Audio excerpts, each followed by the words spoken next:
Bueno, yo, I'm Gio. Welcome back to Just Go With The Flow. Today is a beautiful day out here in New Mexico. I wanted to show you guys the space where we're planning to set up our garden. This is our backyard.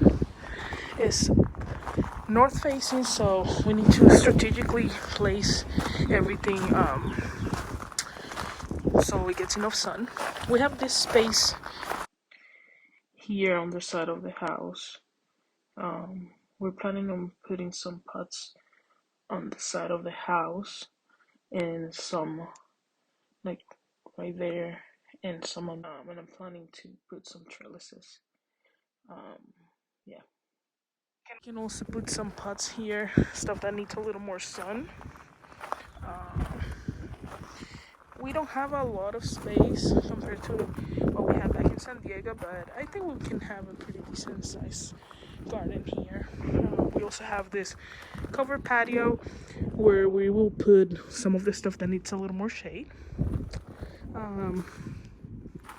Then I set up here our little seed starting table with all our seed starting trays, some potting mix, everything we need to just start seeds.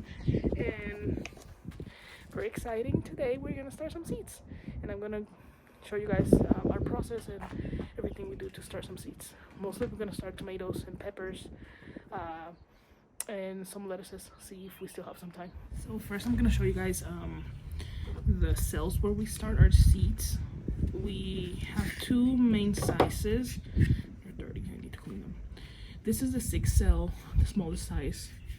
I mean, have 6 cells and drainage holes.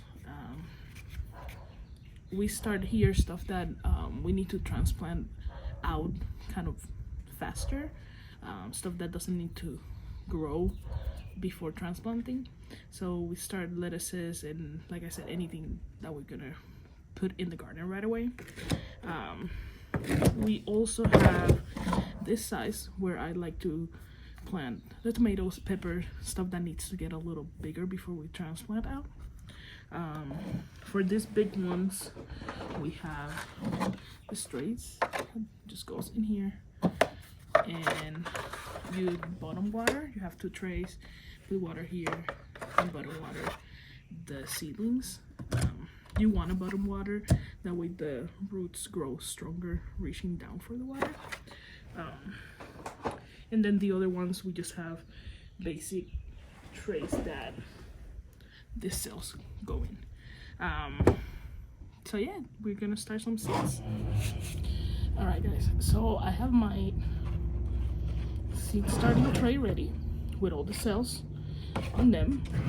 And what I do, I go cell by cell, of course, and I put almost a little more than half, probably 3/4 up with the potting soil that I have here. So I feel it. Always make sure you tap it down a little bit, that way there's no air pockets in the bottom. So I do that, see, like 3/4, and then on the top with the seed starting.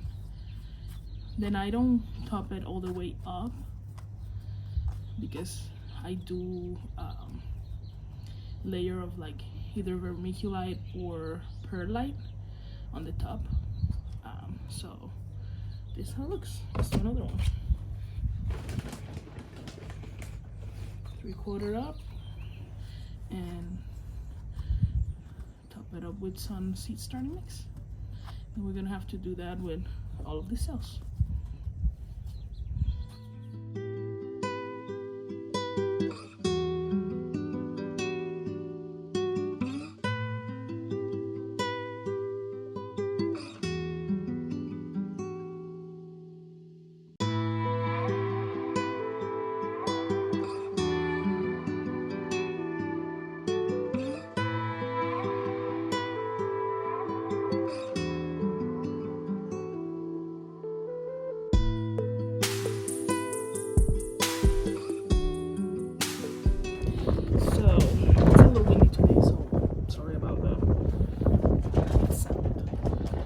We have our cell tray here filled with the dirt. I went and soaked that up with the hose pretty well. The first thing we're gonna do, have all the seeds that we plan to plant here. We recorded another video a couple of days ago, and I'm pretty new at this. I was editing it and I deleted a bunch of stuff that I wasn't supposed to.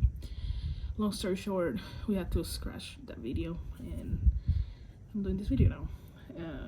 We were explaining all the seeds, showing you guys every seed that we're planning to plant, and talking a little bit about the varieties. So I'm gonna touch up a little bit on that, but not as in detail as we were doing in that video. Apologies, we're not this. I have here tomatoes.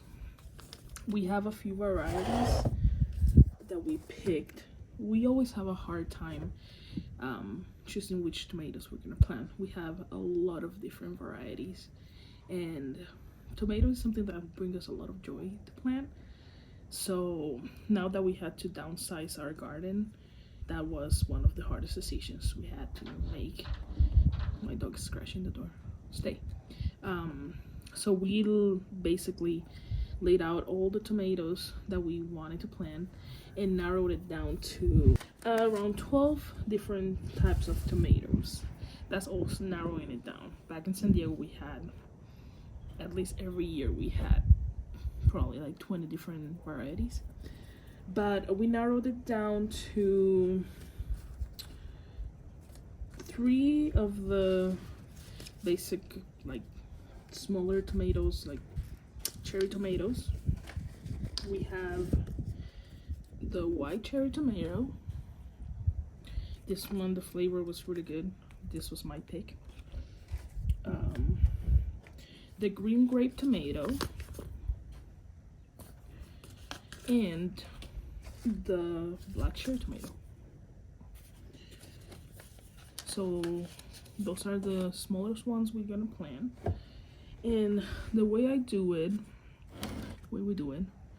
we usually, anything big like this that's on your cell, just get rid of it, because this can like get in the way of your seed sprouting. So I get anything that I can do holes in the pots, and I basically plant 2 to 3 seeds per cell of the same tomato, because the chances of it sprouting, you always want to have like a backup. So I just do little holes, not like really deep, especially for tomato seeds are very small, so you don't want to have a huge hole and having the seed like have a hard time sprouting. You want to do the hole just a little bigger than your seed size, just so it's well covered with soil, but not very so deep that it's not gonna have enough energy to go up when it sprouts. Tomato seeds are super small, so you don't really need to do a big hole. So like I said, we're gonna do 3 seeds per cell, and just to show you guys, that's way too many. The seeds are tiny. Right. This is a seed. I don't know if it's gonna focus, but they're very, very small. So these are black cherry. We have our little labels with the date that we plant them. And we basically just drop the seed. And cover it a little bit.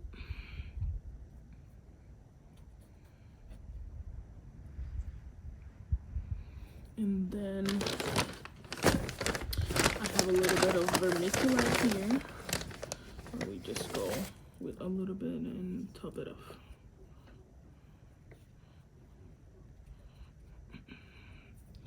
And that's it.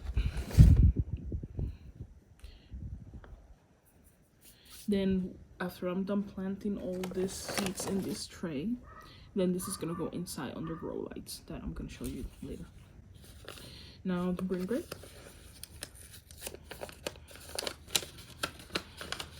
Usually Katie helps me do this. she's at work, so I'm doing it by myself. It's kind of weird. Oh, I already made the little holes. These are so small that you barely have to like cover them just a tiny bit. That way it doesn't have a hard time sprouting, you know.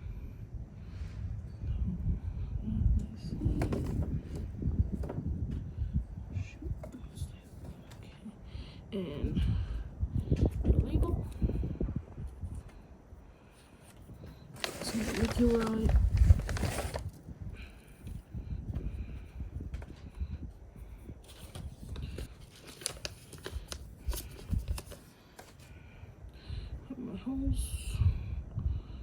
And cover them a little bit, not too much.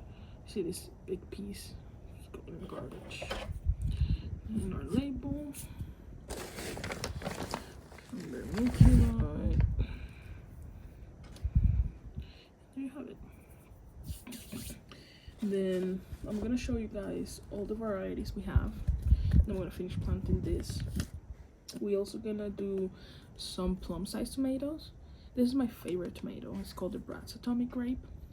It's beautiful tomato. It has like shades of purple, orangey, yellow. It's just a beautiful, beautiful tomato, and it tastes fantastic too.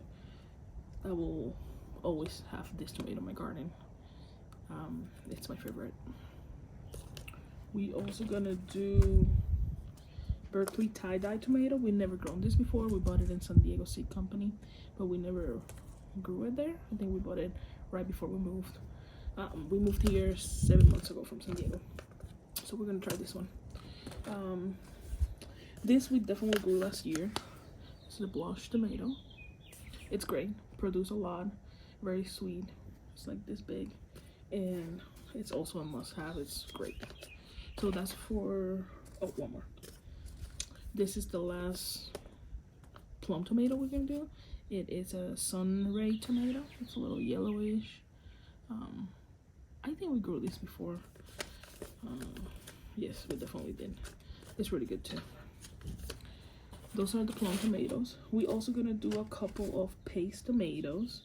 We got into canning a lot in the last few years back in San Diego, so it's always good to have some of this canning tomatoes. They're like less watery, a little more meaty, and perfect for like sauces and just processing, and they're really good producers.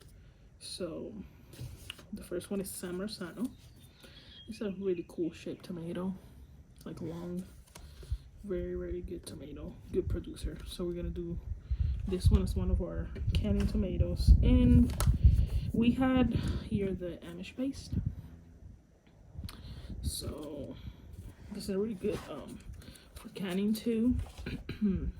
And also we're gonna do a couple of slicer tomatoes.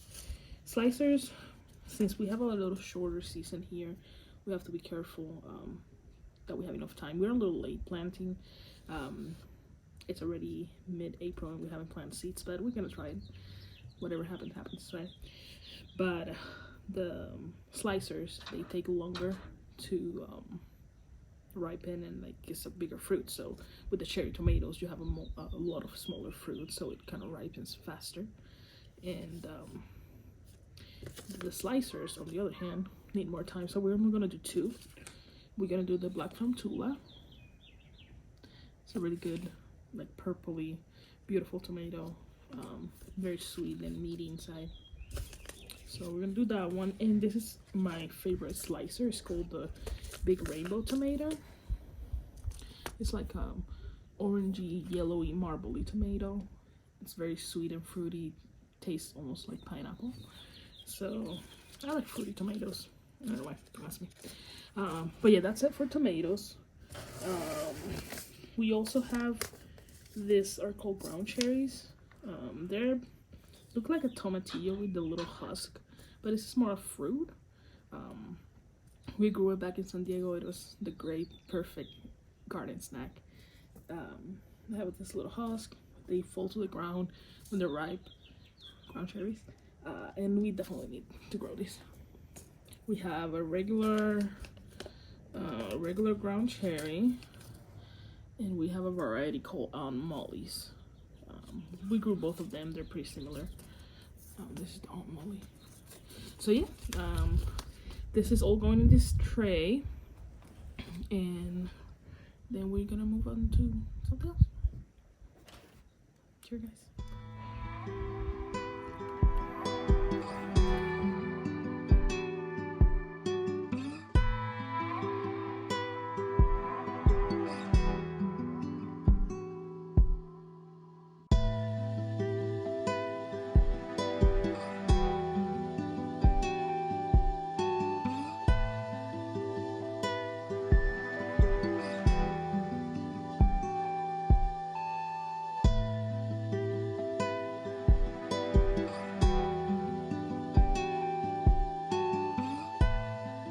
Okay, I'm done planting the seeds for the tomatoes. I did 3 seeds per cell, except for the Bratotomics I did double because it's my favorite. So yeah, like I said before, when I'm done planting this tray, this is all going inside under grow lights, and then later, probably next month, when they're ready, we'll plant them out. We still don't have the pots or the dirt, but that's all slow process. Now I'm gonna show you guys the peppers that we're planting. New Mexico is known for growing grape peppers. We're hoping that we have success growing peppers here. We struggled at the beginning when we started growing peppers back in San Diego, but last year was the first year that we were good at it, and we got a lot of harvest, and we did hot sauces and pepper jams, and it was really cool to just go out and harvest a bunch of peppers. So we're hoping that here, since peppers like it, the weather dry and hot, which is New Mexico, we're hoping that we have a good harvest here too. So we have a few different types that we're growing. First, this is the pepper that probably I'll always have in my garden. It's the Cubanelle Pepper. This is kind of like a bell pepper. It's used a lot in Latin food. I'm Puerto Rican, so I'm always using some kind of pepper for anything. So this is one that was really good producer back in San Diego, so hopefully it's successful here too. So that's the first one. Then this one is also used for cooking in replacement of like a regular bell pepper. It's just a little bigger. You can harvest it green or let it go red, and changes the flavor a little bit. It's the giant Marconi. So these are the 2 bigger sweet peppers that we're growing basically for cooking as the base of most of our recipes. These are really good for snacking, the chichito peppers. You just like blister them a little bit in a little bit of olive oil and dip them in a little spicy mayo, and it's a great snack. So we're growing this, and another must have in our garden is the basic jalapeno. It has a little heat, but it's not super hot that you cannot just eat it, and we use it a lot. We make a lot of spicy margaritas and other things that we use this a lot. So just your basic jalapeno, we're growing that. These are a little hotter peppers, Serrano tan pequeño. This one we grew in San Diego. It was really good producer, so we're definitely giving that a try again. We are doing the habanero Caribbean hot. This one is really hot pepper. We mostly used it for making hot sauces, but we still want to grow it and see if we can incorporate it in some of our dishes and stuff. It's also a really pretty pepper. These are new ones that we definitely try to grow because the seed pack is open, but we weren't successful growing in San Diego. It's the Bajio hot pepper. So we're gonna try to grow that, and we're also gonna try to grow the Ancho-Poblano. And then these last 2 are definitely a must. just because of the name. We're in New Mexico, and oops, this is called Santa Fe Grande, which Santa Fe is like an hour from here where we're at in New Mexico. So we also grew this back in San Diego and it was pretty good, so we'll give that a try again. And Numex Joe Parker, Numex, New Mexico. So we're gonna try to grow that too. So yeah, those are the varieties we're gonna grow. For peppers is a little different. Tomatoes, you basically just prepare the soil and you can sow the seed. The germination rate on the pepper seeds is a little harder. Like the seeds can like take longer to germinate, or some of them don't germinate. We found a little trick. I don't remember, it was a video, but we soak the seeds in a solution that's half water, half hydrogen peroxide, and we soak them there for 10-15 minutes, and then we sow the seeds. I used a little tray.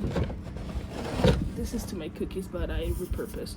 So I just fill it up with water and put each seed, like 3 or 4 seeds per cell, per little pocket, and let it soak there for like 15 minutes. And then after that, you can just go ahead and sow the seeds. That helps the seed kind of like, the seed shell like soften a little bit and help it germinate. This is a 50-50 hydrogen peroxide water, and I'll just put the water here and put the seeds and let them soak for a little bit before I actually plant them. So yeah, I'm gonna do that. Go ahead, plant those seeds, and I'll be back.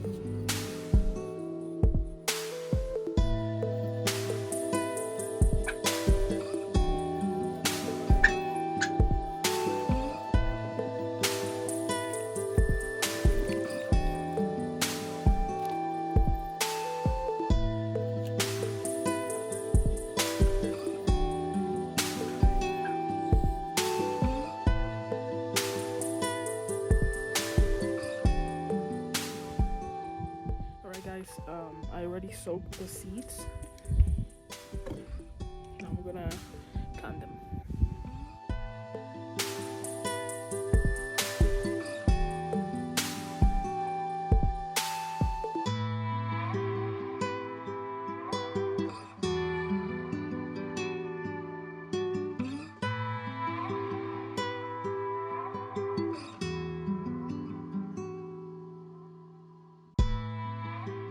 Here you guys have it. We finish our first tray. It has peppers and tomatoes. This is gonna go inside under the grow lights, and then we're gonna come out here and plant some lettuces.